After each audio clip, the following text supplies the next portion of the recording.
Sais-tu Charlie qui a été tué? Il est pas mort, il est dans chacun des dessins qui nous restent. Il l'avait un peu cherché quand même. Je me souviens très bien où j'étais ce jour-là.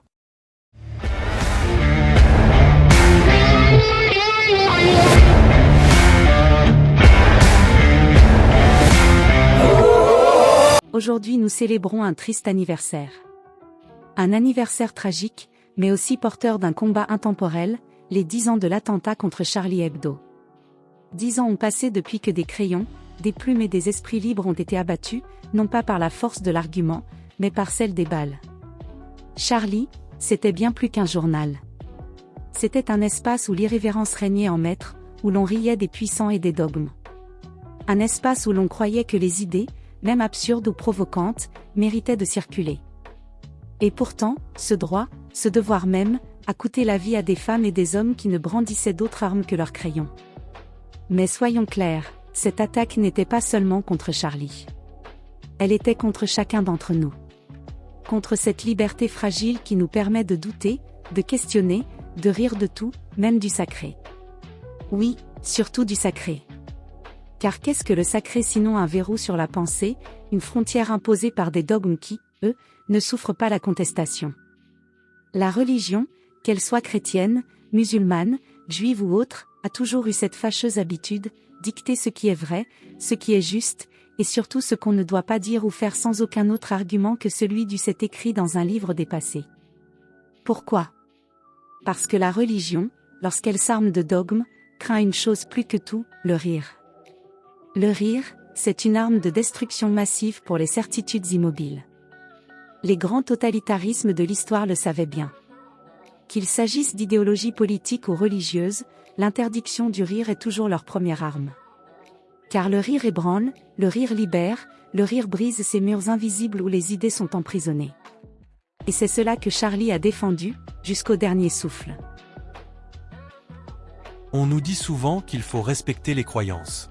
Mais respectez-vous l'idée que la Terre soit plate ou que les éclairs viennent de la colère d'un dieu ou que des livres vieux de plusieurs siècles doivent nous dicter nos lois et nos mœurs? Non, alors pourquoi devrions-nous baisser la tête face à des idées religieuses qui asservissent bien plus qu'elles ne libèrent? Charlie Hebdo n'a jamais été un combat contre les croyants, mais contre le pouvoir des croyances. La nuance est essentielle. C'est ce pouvoir qui a poussé des hommes à tuer pour des caricatures. Mais ce même pouvoir, plus insidieux, est celui qui prive des millions de personnes de penser par elles-mêmes, de décider de leur vie et de leur destin. Aujourd'hui, 10 ans après, la question reste entière. Avons-nous le courage d'être libres? Libres de dire, libres de rire, et libres de choquer. Car soyons honnêtes, la liberté n'est pas confortable. Elle dérange. Elle met à nu nos contradictions. Mais c'est là qu'elle prend tout son sens. Alors, ne baissons pas les armes. Défendons cette liberté coûte que coûte. Soyons, à notre manière, des Charlie. Dessinons, écrivons, débattons, et surtout, moquons-nous du type qui marche sur l'eau, de celui qui ouvre les flots avec ses petits bras et de celui qui visite le lunambourrique. Et pas pour le plaisir de provoquer gratuitement, mais pour rappeler que personne n'a le monopole du vrai, et que la pensée humaine est bien trop vaste pour être enfermée dans des dogmes. À ceux qui nous disent qu'il y a des sujets sur lesquels on ne plaisante pas, répondons simplement, si, justement, on plaisante sur tout. Et c'est notre droit. Ce qui est sacré pour vous ne l'est pas pour moi, car c'est dans ce rire que réside notre humanité, notre courage, et notre promesse d'un monde où la liberté ne pliera jamais devant la peur. Merci, Charlie. Merci pour ton héritage. Nous devons poursuivre ton travail. À ceux qui disent que Charlie l'avait un peu cherché, je réponds ceci, personne ne mérite de mourir pour un dessin, une opinion ou un éclat de rire, aussi provoquant soit-il. Cette idée que l'on pourrait justifier une violence aussi barbare sous prétexte que des sensibilités ont été heurtées est une insulte à la liberté elle-même. Le rôle de la satire n'a jamais été de plaire, mais de bousculer, de questionner, de réveiller les consciences. Dire que Charlie l'a cherché, c'est céder au chantage des dogmes et des fanatismes. C'est légitimer la peur et museler le courage. Mais surtout, c'est oublier que dans une démocratie, le droit d'offenser est indissociable du droit de penser. Ceux qui tuent pour des idées ne sont pas les victimes, mais les bourreaux. Et aucun crayon, aucune plume, aussi acérée soit-elle, ne justifiera jamais une balle. Vous pouvez m'insulter, vous ne gagnerez que mon dédain. La foi véritable, si elle existe, n'a pas besoin de gardiens armés, de censeurs hargneux ou de prêcheurs offensés pour survivre. Mais le fanatisme, pour lui c'est une autre histoire. Lui, il vit dans la peur constante. Il tremble à la vue d'un trait de crayon, il s'indigne devant un dessin satirique, comme si un simple coup de plume pouvait effacer d'un trait des siècles de dogmes soigneusement établis. Si vous vous sentez menacé par un dessin dans un journal que rien ne vous oblige à lire, peut-être que le problème ne vient pas de l'encre sur le papier, mais à votre incapacité à tolérer une autre vision du monde que la vôtre.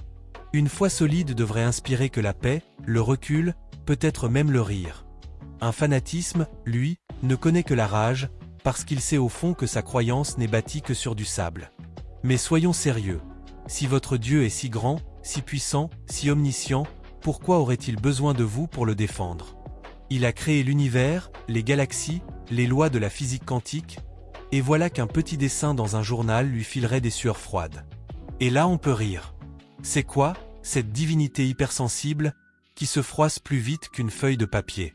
Soyons honnêtes, ce n'est pas Dieu que vous défendez.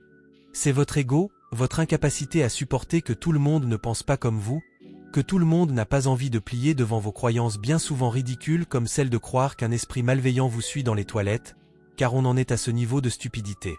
Peut-être que le problème, ce n'est pas le dessin, mais votre propre étroitesse d'esprit et votre peur irrationnelle de l'enfer. Elle est du niveau de celle des petits-enfants qui craignent les monstres enfermés dans les placards. Et franchement, si Dieu existe, il a probablement un bien meilleur sens de l'humour que ses fidèles les plus coincés. Après tout, il aurait créé l'homme à son image, et le rire est le propre de l'homme, dit-on. Alors, si vous êtes incapable de rire d'une caricature, peut-être que c'est votre foi qu'il faudrait réviser. Vous croyez vraiment que Dieu passe ses journées à se fâcher dans son coin céleste parce qu'un dessinateur a eu l'audace de le dessiner avec un nez de clown? Si Dieu est si grand, il s'en fiche royalement. Peut-être même qu'il en rigole. Peut-être qu'il a un abonnement à Charlie Hebdo et qu'il rit de vous voir vous énerver pour si peu. Alors, soyons clairs, ce n'est pas le sacré qui est offensé, ce n'est pas Dieu qui se sent insulté, c'est vous. Vous, avec vos certitudes rigides et votre intolérance déguisée en ferveur religieuse. Et vous savez, le problème, ce n'est pas qu'on se moque de votre foi. Le problème, c'est que vous refusez d'accepter que dans une société libre, on a le droit de rire de tout. Oui, de tout. Parce que si on commence à faire des exceptions, à dire « ah non, ça, c'est intouchable », alors la liberté d'expression devient un champ de ruines, et vous savez, d'autres avec une foi différente pourraient vous obliger à vivre dans une autre foi avec les mêmes arguments. En résumé, les culs bénis ou les culs levés, ce n'est pas votre sacré qui est offensé, ce n'est pas Dieu qui se sent insulté, c'est vous. Vous, avec vos certitudes rigides et votre intolérance déguisée en ferveur religieuse. Le vrai problème, ce n'est pas qu'on se moque de votre foi, mais que vous refusez d'accepter qu'une société libre repose sur le droit de rire de tout. Car si on commence à faire des exceptions, où s'arrête-t-on? Qui décide de ce qui est sacré ou intouchable? Une autre foi, une autre idéologie, pourrait demain vous imposer ses dogmes. C'est précisément pour cela que la liberté d'expression est non négociable. C'est le dernier rempart contre la tyrannie des idées totalitaires, qu'elles viennent des hommes ou qu'elles se prétendent divines. Comment résister à la terreur? Tout simplement en vivant malgré tout, sans oublier. Je ne lisais et je ne lis toujours pas Charlie, comme vous je pense. Mais j'ai acheté le numéro après le drame. Petit acte de résistance futile me direz-vous, mais qui multiplié par millions, a montré que la France pouvait se rassembler autour de l'idée de liberté. Ces hommes et ces femmes sont entrés dans l'histoire, pas en leur nom propre, mais en tant que symbole. De même, je ne suis pas un grand fan de la musique métal, mais régulièrement j'écoute le morceau de Eagles of Death Metal qui était joué le jour de l'attentat au Bataclan. C'est le seul morceau de ce style dans ma playlist. Une façon de dire aux terroristes que la musique elle aussi couvre le bruit des balles. Les gens dans cette salle n'avaient ni dessiné ni chanté une chanson contre le soi-disant prophète. Ils étaient simplement libres et heureux, tout ce que haïssent les terroristes religieux et les islamistes. Je ne crois pas au paradis, mais pour eux, ces sous-hommes capables de tirer sur des femmes, j'espère que l'enfer existe.